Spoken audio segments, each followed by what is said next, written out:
I was watching this podcast. I won't mention which one it was, and there was women on the panel, and they just kept talking about just how tired they were as mothers. They're so tired, and no one understands how tiring it is to be a mother. And I was like, cry me a river. Like, and I'm a mother, and I rolled my eyes because we act as if it's forced upon us. Like we didn't have a choice. We had a choice.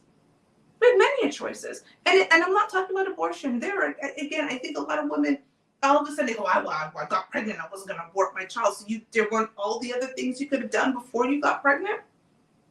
There's not all of these other things that could have happened before the pregnancy test was positive. There's a bunch of things that you could have got. So cry me a river that you're tired of the choices that you make. So why did you keep making those choices? I remember there was one episode of Kendra G I watched recently, and it was a 23-year-old with 5 kids by, it had to be 3 or 4 men. And she was online talking about her next man had to make whatever he needed to make, and he needed to do this. And I am thinking, my daughter's 22 years old.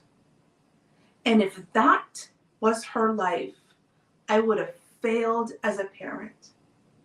I would have failed in life if that was my daughter's life. Because at some point, when you keep doing the same thing over and over again, how is that someone else's fault? Sir, if you keep having raw dog sex with random women who you don't want forever with, and if these random women choose to have your baby, how is that their fault?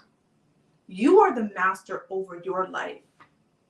You are the master over your choices. We make choices every single day that are great for us. And so I don't understand when it comes to sex, how so many of us cannot control that aspect of our life. We can control every other aspect.